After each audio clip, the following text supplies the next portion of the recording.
दोस्तों, आज हम बात करेंगे साल 2021 में आई एक हॉरर साइंस फिक्शन फिल्म चुरूली के बारे में, जिसे IMDb पर 7.1 की रेटिंग्स मिली हैं, जो कि बेहद कंफ्यूजिंग और दिमाग को घुमा देने वाली कहानी है, जिसे डायरेक्ट किया था लीजो होजे पेलिसरी ने, जो कि साउथ के काफ़ी जाने माने डायरेक्टर हैं। तो चलिए अब बिना किसी देरी के रुक करते हैं इस कहानी की ओर। तो फिल्म शुरू होती है एक अनजान महिला की आवाज़ से, जो किसी आदमी को एक किस्सा बताना शुरू करती है। कई साल पहले एक साधु किसी घने जंगल में पेरू मदन नामक एक शैतान की तलाश में दाखिल होता है। जब वह साधु जंगल से गुजर रहा होता है तो जंगल के सभी जानवर उसका भरोसा जीतने की कोशिश करते हुए दिखाई देते हैं। यहाँ कुछ आगे जाने पर उसे रास्ते में एक बहुत सुंदर गेंद दिखाई देती है, जिसे देख वो उसे उठाकर अपनी टोकरी में रख लेता है ताकि वह उस गेंद को वापस जाकर अपने बच्चों को एक उपहार के तौर पर दे सके। खैर, अब कुछ आगे चलकर वह उस जंगल में रास्ता भटक जाता है, जहाँ एक जगह रुककर वो आगे का रास्ता सोच ही रहा होता है कि तभी अचानक उस टोकरी में एक हलचल होती है और हम देखते हैं कि वह गेंद, जो कि एक वर्मी जानवर था, अपनी असली शेप में आ जाता है और साधु को भरोसा दिलाता है कि वह उसे आगे का रास्ता बताएगा ताकि वो इस घने जंगल को जल्द से जल्द पार कर सके। अब उसकी बातों पर भरोसा करते हुए वह साधु आगे चलना शुरू कर देता है, लेकिन वो वर्मी कभी उस साधु को दाएं ले जाता तो कभी बाएं, जिसके चलते वो साधु और ज़्यादा भटकने के कारण उसी जंगल में ही गुम होकर रह जाता है। और माना जाता है कि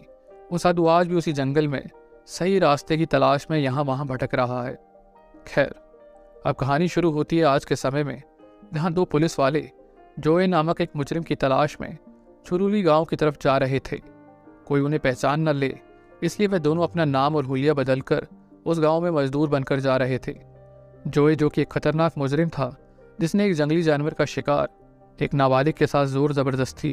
और एक आदमी की हत्या जैसे संगीन अपराधों को अंजाम दे रखा था, लेकिन एक शातिर मुजरिम होने के कारण वो हर बार पुलिस को चकमा दे देता था। इसलिए आज एक सीनियर इंस्पेक्टर एंथनी, जो कि काफ़ी एक्सपीरियंस पुलिस वाला है, और उसका जूनियर शाहजीवान, जो कि हाल ही में भर्ती हुआ एक कांस्टेबल है, ये दोनों अंडरकवर होकर चुरूली गांव की ओर रुख करते हैं। अब कुछ घंटों के सफ़र के बाद वो बस उन्हें एक जगह जाकर उतार देती है, जहाँ पूछताछ करने पर उन्हें पता चलता है कि चुरूली गांव तक का रास्ता उन्हें एक लोकल टैक्सी से तय करना होगा, क्योंकि वह गांव जंगल के काफ़ी अंदर था और कोई पब्लिक ट्रांसपोर्ट उस गांव तक नहीं जाता था। जहाँ इसी बीच उनमें से एक आदमी उन्हें दो लोगों की गुमशुदा होने की खबर पढ़कर सुनाता है, जिन्हें शायद एलियंस ने अगवा कर लिया था। खैर, वो उसकी बातों को इग्नोर करते हुए आगे चल देते हैं, जहाँ कुछ आगे चलकर उन्हें गांव में जाने वाली एक लोकल जीप दिखाई देती है, और किसी को उन दोनों पर शक ना हो इसलिए वह उस गाड़ी वाले से कहते हैं कि वे दोनों वहां रबड़ की खेती करने के लिए आए हैं। जिस दिन वो ड्राइवर उनसे कहता है, लगता है शायद आपको थंकर ने बुलाया होगा, पूरे गांव में एक वही है जो रबड़ की खेती करता है। अब उसकी ये बातें सुनकर वो दोनों भी उसकी हाँ में हाँ मिला देते हैं। खैर, अब कुछ और गाँव वालों के आते ही वो सभी लोग अपना आगे का सफ़र शुरू करते हैं, जहाँ रास्ते के दौरान सभी गांव वाले उन दोनों अजनबियों से काफ़ी अच्छे से पेश आते हैं, जैसे कि वो उन दोनों को बरसों से जानते हों। और इसी हंसी मजाक के बीच वो लोग उस जंगल के अंदर दाखिल हो जाते हैं, जहां जंगल के बीचों बीच उन्हें एक लकड़ी का पुल पार करना पड़ता है। अब जैसे वो उसे पार करते हैं कि तभी अचानक जो गाँव वाले कुछ देर पहले उन दोनों से हंसी मजाक कर रहे थे, अब वही सब लोग उन दोनों से बदतमीजी करना शुरू कर देते हैं, जिसे देख वो दोनों ये सोचकर घबरा जाते हैं कि शायद उन लोगों को इनकी असलियत ना पता चल चुकी हो। खैर, अब गांव पहुंचने पर उन्हें पता चलता है कि थंकन किसी काम से शहर गया है, इसलिए वहां के एक शराब खाने का मालिक फिलिप उन्हें वहीं रुकने की सलाह देते हुए कहता है कि जब तक थंकन वापस नहीं आता वह लोग वहीं रहकर उसके काम में उसका हाथ बटा सकते हैं, जिसके बदले वो उन्हें खाना और रहने की जगह देगा। अब कोई और रास्ता न होने के कारण वे दोनों भी उसकी बात को मान लेते हैं। रात गहरी होती है और धीरे धीरे गाँव के सभी लोग फिलिप की दुकान पर शराब पीने इकट्ठा होते हैं, जिसे देख एंथनी से भी रहा नहीं जाता और वह भी उनमें शामिल हो जाता है। वहीं दूसरी ओर शाहजीवान, वह एंथनी के ऐसे अजीब बर्ताव को देखकर काफ़ी हैरान था। अब सभी के जाने के बाद वे दोनों फिलिप की दुकान में ही सो जाते हैं, जहाँ कुछ देर बाद शाहजीवान अचानक खुद को उस जंगल के बीचों बीच पाता है, जहाँ एलियन जैसे दिखने वाले दो लोग उसके सामने से गुजरते हैं, जिसे देखकर वह डर के मारे उठ जाता है और उसे एहसास होता है कि वह तो बस एक सपना देख रहा था। अब जैसे वो वहाँ से बाहर निकलता है तो उसके सामने से एक अजीब रोशनी का गोला जंगल के बीचों बीच से गुजरते हुए दिखाई देता है, मानो जैसे कि वो अभी भी एक सपना देख रहा हो। अब चूंकि थंकन को शहर से लौटने में काफ़ी दिन लगने वाले थे, इसलिए वे दोनों गांव के लोगों में घुलने मिलने लगे थे और उनका भरोसा जीतने के लिए छोटे मोटे कामों में, जैसे शराब लाना, फिलिप की दुकान का ध्यान रखना और शिकार में लोगों के साथ देना जैसे कामों में गांव वालों का हाथ बटाने लगे थे। सजीवन, जो कि एक नया भर्ती हुआ हवलदार था, इसलिए वह खुद पर संयम न रखते हुए गांव के लोगों से एक पुलिस वालों की तरह बातों ही बातों में गांव की इन्फॉर्मेशन लेना शुरू कर देता है। ये देख एंथनी उससे कहता है कि उसकी ऐसी जल्दबाजी से लोगों को पता चल सकता है कि वे दोनों पुलिस वाले हैं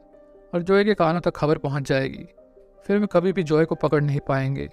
इसलिए उन दोनों को काफ़ी होशियारी के साथ उन गांव वालों का भरोसा जीतते हुए जॉय तक पहुंचना होगा। अब फिलिप दुकान के किसी काम से सजीवन को अपने साथ ले जाता है, जहाँ रास्ते में बातों ही बातों में सजीवन अपने अजीब सपने के बारे में उसे बताता है, पर उल्टा फिलिप उसकी बातों को यह कहकर हंसी में उड़ा देता है कि वो सिर्फ उसके मन का एक वहम होगा और कुछ नहीं। और वे दोनों एक आदमी के घर से दुकान के लिए शराब लेकर वापस आने की तैयारी करते हैं, जहाँ वापसी के दौरान फिलिप सजीवन को उसी आदमी की कहानी बताता है जिसके घर से अभी वो दोनों आ रहे थे। वो उसे बताता है कि 2 साल पहले वहाँ एक वासु नाम का आदमी रहता था।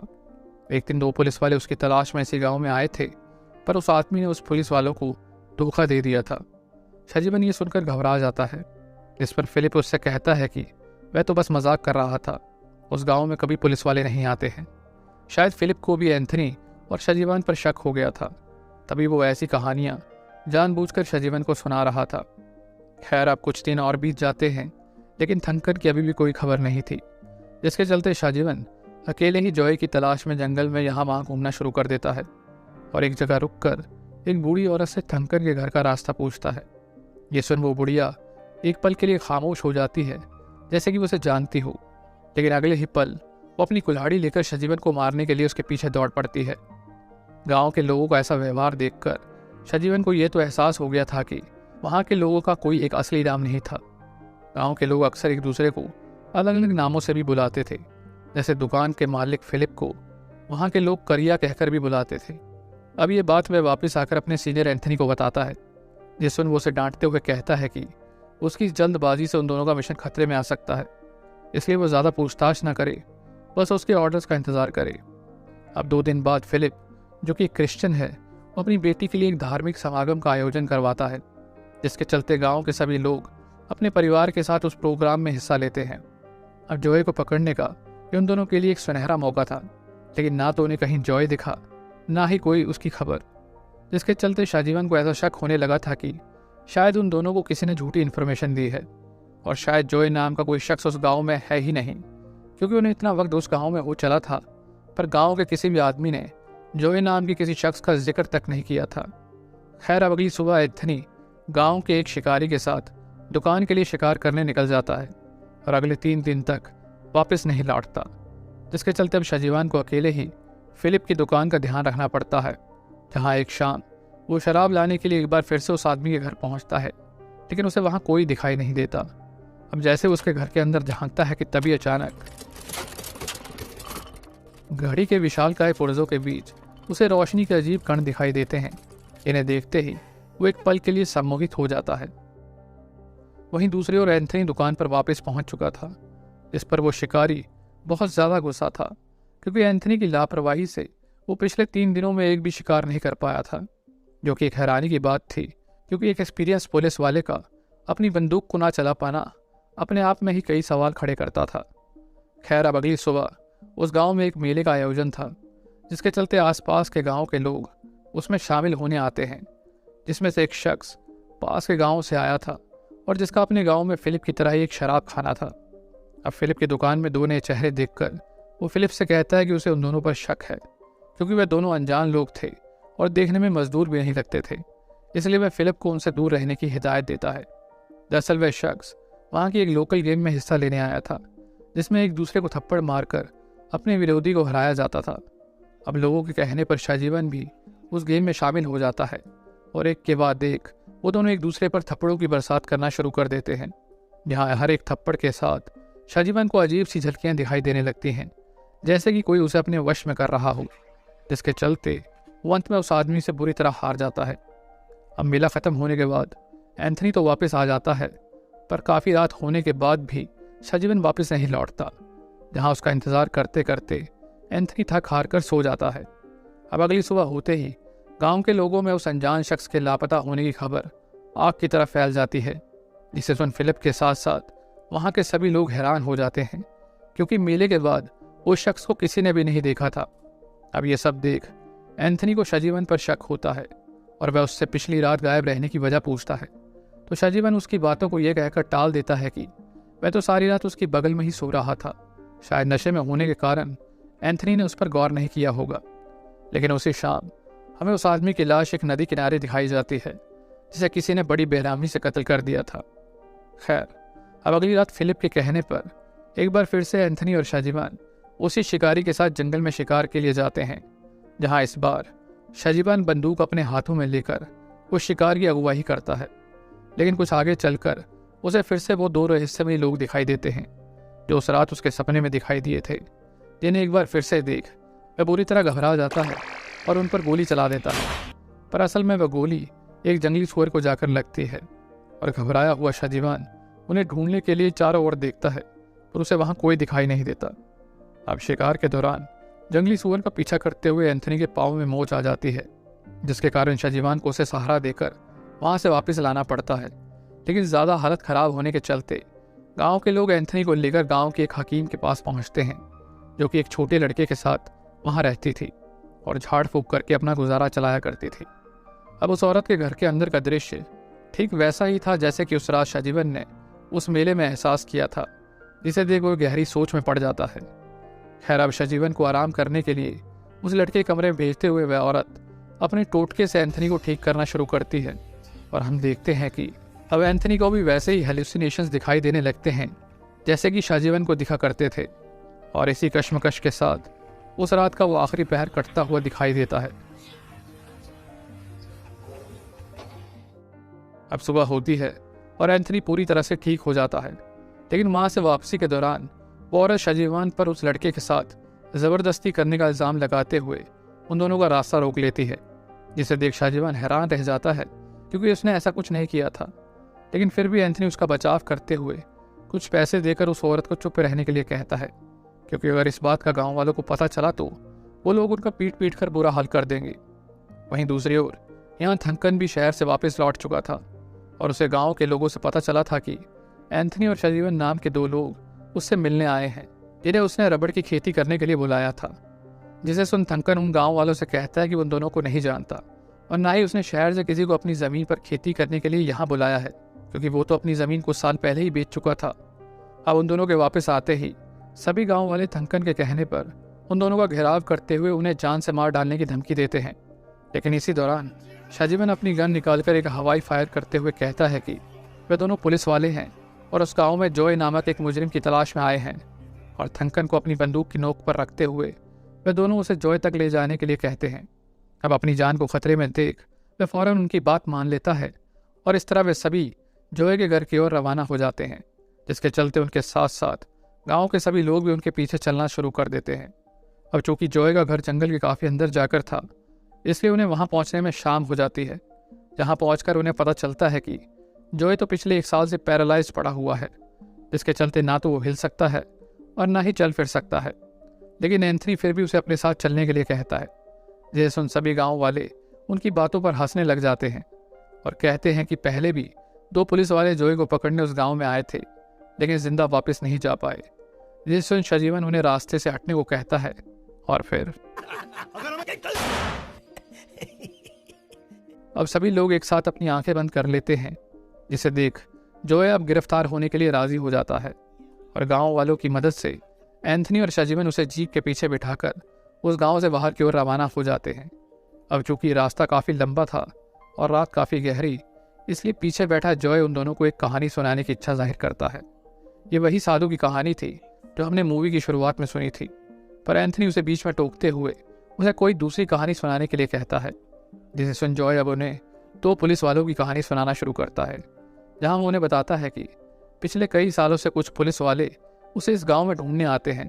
पर वह लोग अक्सर उस जंगल में भटक कर वहीं खोकर रह जाते हैं, क्योंकि इस जंगल में आना तो आसान है पर इससे बाहर जाना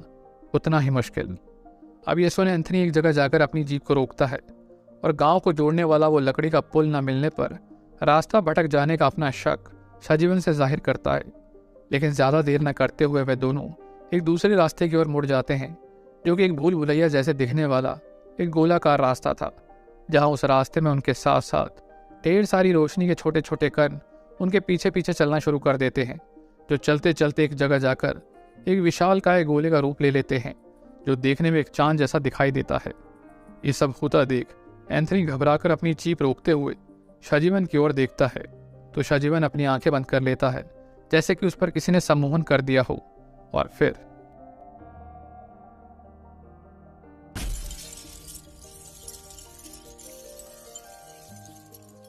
देखते ही देखते जॉय और शाजीवन की सीट्स आपस में बदल जाती हैं और उनकी जीप हवा में उड़कर उस रोशनी की ओर खींची चली जाती है, जिसे देखकर वे तीनों मुस्कुरा उठते हैं, जैसे कि मानो उनका वर्षों पुराना इंतजार खत्म हो गया हो।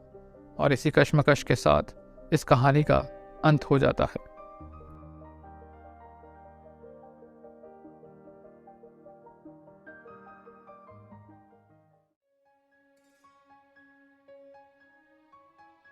आई नो आप में से कई लोग अब अपना सर पकड़कर बैठ गए होंगे कि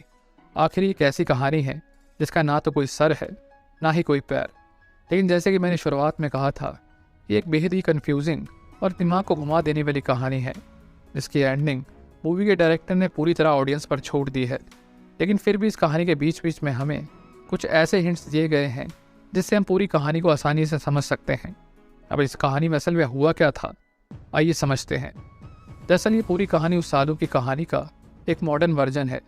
जहाँ उस जंगल को इस गांव के रूप में दिखाया गया है, जिसमें हर कोई पेरूमदन रूपी शैतान के मायाजाल में फंस चुका है। इस कहानी में 4 मुख्य किरदार हैं, एक शिकार, एक शिकारी, एक चारा और वो झाड़ फूक करने वाली औरत। अब इस कहानी में हमें दिखाया जाता है कि एंथनी और शाजीवन रूपी शिकारी जॉय रूपी शिकार को पकड़ने उस गाँव में दाखिल होते हैं। लेकिन असल में जॉय तो महज एक चारा मात्र था, जिसका लालच देकर शाजीवन रूपी शिकारी एंथनी रूपी शिकार को इस माया जाल में खींच लाया था, जहाँ हो ना हो वो झाड़ फूक करने वाली औरत कोई और नहीं बल्कि वही पेरू मदन रूपी शैतान है, जो हर बार अपने सम्मोहन से इस पूरी प्रक्रिया को अंजाम दे रही थी। जैसे खोज में आया एंथनी रूपी साधु उस गांव में आता है, लेकिन वो इस बात से बेखबर होता है कि उसके साथ बैठा शाजीवन कोई और नहीं बल्कि वही वर्मी है, जो आज उसका मार्गदर्शक बनकर उसे गांव रूपी भंवर जाल में लेकर जा रहा है, जिसकी शुरुआत उस लकड़ी के पुल को पार करने से होती है, जिसके बाद वो उस भूल भुलैया रूपी गांव में फंस कर रह जाते हैं, जहां उनका हर एक दिन ऐसे गुजर रहा था मानो जैसे वो उसी गांव में सदियों से रह रहे हो। जिसका संकेत हमें तब देखने को मिलता है जब उस बुढ़िया का अचानक शाजीवन पर हमला करना और एक काबिल पुलिस वाला होने के बावजूद भी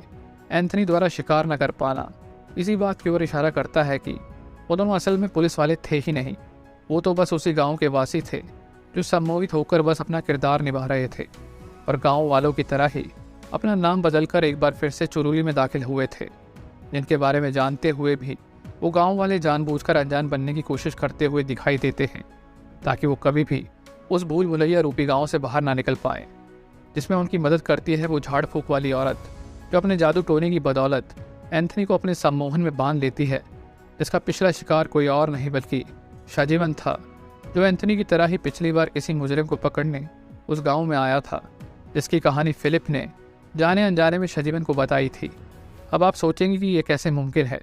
तो दोस्तों चुरुली का मतलब होता है एक गोलाकार भूल भुलैया, जहाँ ये पूरी कहानी एक टाइम लूप की तरह काम करती है, जिसमें हर कोई अपना किरदार एक लिमिटेड पीरियड के लिए निभा रहा है, जैसे कि अमावस्या की काली रात से लेकर पूर्णिमा के पूरे चांद तक का सफ़र, जिसका एक चक्र पूरा होते ही उन गांव वालों के नाम के साथ साथ उनके किरदार भी बदल जाते हैं, जैसे कि उस मूवी के अंत में जॉय और शाजीवन की सीट्स का आपस में बदल जाना इसी बात की ओर इशारा करता है। अब आपने इस कहानी में नोटिस किया होगा कि शाजीवन को इस गांव में आते ही अजीब अजीब से सपने और हेलुसिनेशंस का आभास होने लगा था, और कुछ गांव वालों को तो उसका चेहरा भी जाना पहचाना लगता था। दरअसल इस मूवी की शुरुआत में जो औरत उस साधु की कहानी सुना रही थी, वो कोई और नहीं बल्कि वही झाड़ फूक वाली औरत थी, जो इस कहानी के पिछले शिकार शाजीवन को ये कहानी सुना रही थी, जो एंथनी की तरह ही पिछली बार पेरू मदन रूपी मुजरिम को पकड़ने उस गांव में आया था और घायल होकर उस औरत के पास पहुंचा था, जहां पिछली बार उसका साथी कोई और नहीं बल्कि जॉय था, जिसकी झलक उसे एलियन रूपी दो लोगों में बार बार देखने को मिल रही थी। और ठीक शाजीवन की तरह ही जॉय ने पिछले लूप में एक जानवर का शिकार, एक आदमी की हत्या और एक नाबालिग के साथ जोर ज़बरदस्ती की थी, जिसके चलते इस कहानी की शुरुआत में एंथनी और शाजीवन उसके इन्हीं गुनाहों के लिए उसे पकड़ने गांव आए थे। लेकिन कहानी के अंत में जॉय और शाजीवन की सीट्स का आपस में बदल जाना इसी बात की ओर इशारा करता है कि ये कहानी एक लूप की तरह चलती रहेगी, जिसमें जॉय का किरदार हर कहानी में बदल जाएगा और अगले लूप में शाजीवन जॉय के किरदार में होगा, यानी एक चारा, और एंथनी शाजीवन के यानी एक शिकारी, जो ठीक इसी तरह अगली कहानी में किसी दूसरे शिकार को साथ लेकर शाजीवन को ढूंढने गांव में आएगा, लेकिन कहानी के अंत में इसी जंगल में खोकर रह जाएगा। और यह सिलसिला यूं ही चलता रहेगा, ठीक हमारी ज़िंदगी की तरह, जो इस दुनिया में पैदा होकर अपने कर्मों रूपी जंगल से उस साधु की तरह मोक्ष की तलाश में निकलते हैं, पर पेरू मदन रूपी काल हमें बार बार यहाँ वहाँ भटका के रख देता है, जिसके चलते हम बार बार इस धरती पर जन्म लेकर अपने कर्मों के हिसाब किताब में फंस कर रह चुके हैं और यहाँ से निकलने का हर दिन प्रयास करते जा रहे हैं।